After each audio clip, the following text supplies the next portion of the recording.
여러분 안녕하십니까? 여디디아와 함께하는 하늘 은하수 라디오에 오신 모든 분들을 진심으로 환영합니다. 오늘은 유랑인들의 귀환이라는 제목으로 이야기를 나누어 보겠습니다. 여디디아님, 유대인들이 그 오랜 바벨론 포로 생활에서 돌아온 사건, 이거 정말 드라마틱한데요? 근데 이게 그냥 우연히 일어난 일이 아니라 이미 오래전에 예언되었다는 게 정말 놀랍더라고요. 어떤 내용인가요? 네, 맞습니다. 정말 그렇죠. 그게 참 신기한 지점인데 고레스 왕이 태어나기도 한참 전에, 그러니까 거의 100년도 더 전에요. 이사야 선지자가 이미 그 사람 이름, 고레스라는 이름까지 딱 찍어서 예언을 했어요. 아, 이름까지요? 네, 그가 바벨론을 점령할 거고 또 포로로 잡혀간 유대인들을 어떠한 대가도 없이 해방시킬 거라고 예언했죠. 심지어 예루살렘 성전을 다시 지으라고 명령할 거다. 이런 내용까지 이사야서에 다 기록되어 있습니다. 와, 100년 전에 사람 이름이랑 그가 할 일까지 예언했다니 이건 뭐 단순한 예측 수준이 아닌데요? 그렇죠. 심지어 바벨론을 어떻게 점령할지에 대한 암시까지 있다는 해석도 있습니다. 허허, 정말 놀랍네요. 그리고 또 중요한 예언이 그 포로 생활 기간에 대한 것도 있었죠. 70년이라고 딱 정해져 있었다면서요? 아, 네네. 예레미야 선지자의 예언입니다. 포로 생활이 정확히 70년 만에 끝날 것이다. 이 70년이라는 구체적인 숫자가 그 당시에 절망에 빠져 있던 백성들에게는 어땠을까요? 막연한 기다림이 아니라 끝이 있구나, 돌아갈 수 있구나 하는 확실한 소망을 줬을 겁니다. 그냥 돌아가는 것만이 아니라 뭔가 회복과 미래에 대한 약속까지 포함된 거군요. 맞습니다. 평안과 미래에 대한 소망을 주시겠다는 약속이었죠. 그렇군요. 예언이 이렇게 있었다고 해도 그게 실제로 이루어지려면 또 어떤 과정이 있었을 텐데요. 여기서 그 유명한 다니엘이 등장하는 거죠? 네, 그렇습니다. 다니엘의 역할이 아주 중요했습니다. 다니엘은 예레미야가 말한 그 70년 예언이 이제 때가 거의 다 됐구나 하는 것을 깨달았던 것 같아요. 그래서 그냥 기다린 게 아니라 행동을 했죠. 금식하고 베옷을 입고 재를 뒤집어 쓰면서까지 아주 간절하게 기도했습니다. 정말 간절했네요. 네. 근데 중요한 건 기도의 내용이에요. 우리 민족이 잘해서 혹은 우리가 의로워서 돌아가게 해달라고 한 게 아니었어요. 오히려 민족의 죄, 불순종과 반역을 자기 죄처럼 다 고백하면서 오직 하나님의 그 크신 궁율, 자비에만 의지해서 용서와 회복을 구했습니다. 아, 우리의 의가 아니라 하나님의 궁율에 기댄다. 이 부분이 참 중요하게 들리네요. 네, 핵심이죠. 그의 기도가 얼마나 간절했는지 기도가 채 끝나기도 전에 가브리엘 천사가 나타나서 응답을 주었다는 기록도 있습니다. 와, 정말 감동적인데요. 그럼 이제 실제로 귀환이 이루어지는 과정은 어땠나요? 고레스 왕은 어떻게 그런 결정을 내리게 된 거죠? 여러 가지 요인이 있었을 거라고 봅니다. 하나님께서 다양한 방법으로 고레스 왕의 마음을 움직이셨겠죠. 다니엘이 사자굴에서 살아나온 그런 기적적인 사건들이 고레스에게 영향을 줬을 수도 있고요. 그리고 결정적으로는 아마 고레스 왕이 자신에 대해 기록된 이사야의 예언을 알게 되었을 가능성이 커 보입니다. 아, 그 예언을 직접 듣게 되었을 수도 있겠군요? 네, 나에 대한 예언이 이렇게 있었다니 하면서 하나님의 계획을 깨닫고 이건 내가 따라야 할 명령이구나 이렇게 결심하게 된 거죠. 예언의 말씀이 실제 역사를 움직이는 힘이 된 거네요. 그래서 구체적으로 어떤 조서를 내렸나요? 아주 파격적이었습니다.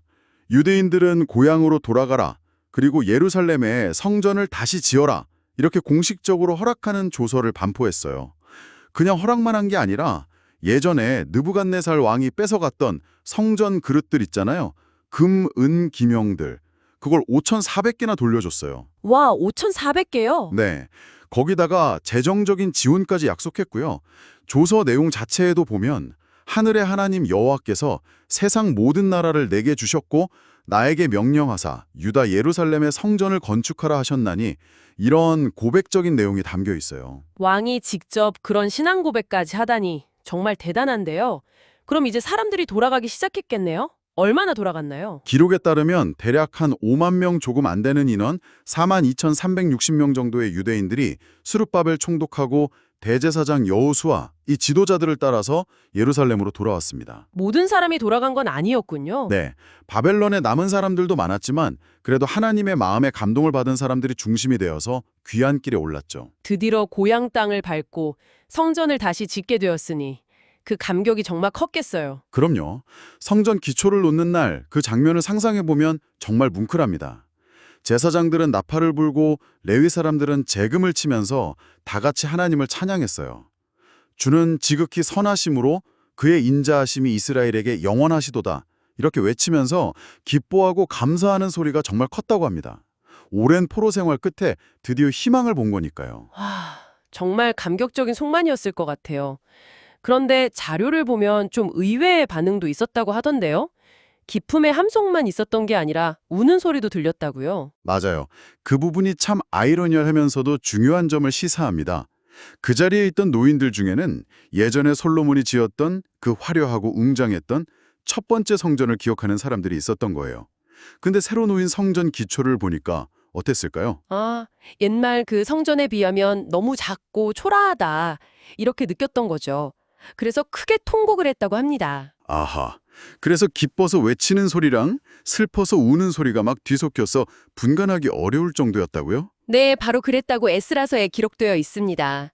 기쁨과 슬픔이 공존하는 아주 복잡한 감정의 현장이었던 거죠. 겉으로 보이는 성전의 규모나 화려함 때문에 이렇게 반응이 갈렸다니 이게 우리에게 던지는 메시지가 있을 것 같아요. 하나님께서 정말 중요하게 보시는 건 뭘까요? 바로 그겁니다. 이 이야기가 우리에게 가르쳐주는 핵심 교훈이 바로 거기에 있다고 생각해요. 하나님께서는 건물의 외형적인 크기나 금으로 얼마나 치장했는지 그런 외적인 웅장함보다 우리 마음의 중심을 보신다는 거죠. 그 안에 담긴 진실함, 태도, 이걸 더 중요하게 여기신다는 겁니다. 생각해보면 첫 번째 성전 시대 때도 겉모습은 정말 화려했지만 백성들의 마음은 하나님이 원하시는 겸손함이나 회개하는 마음과는 거리가 멀 때가 많았잖아요. 아, 그렇죠. 겉과 속이 달랐던 경우가 많았죠. 네.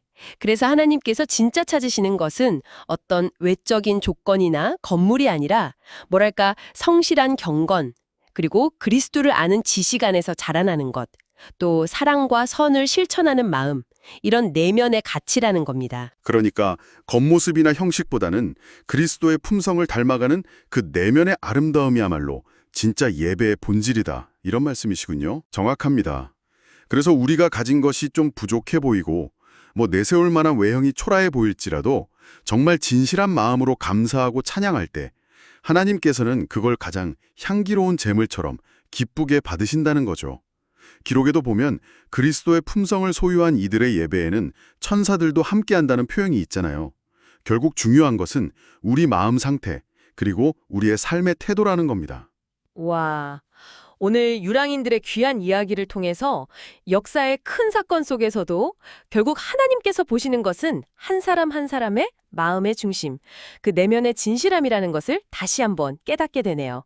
여러분, 오늘의 하늘은하수 라디오 어떠셨나요?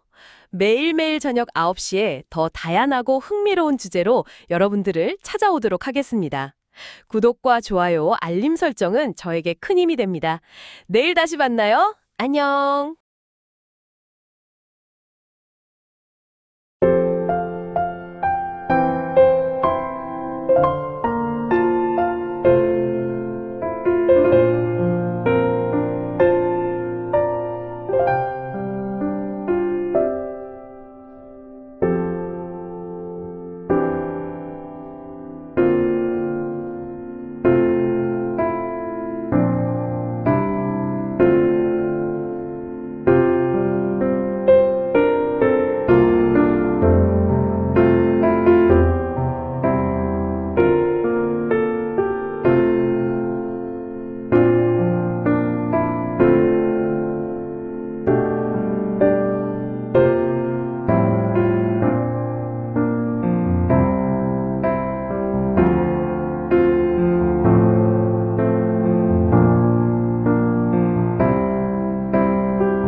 거죠.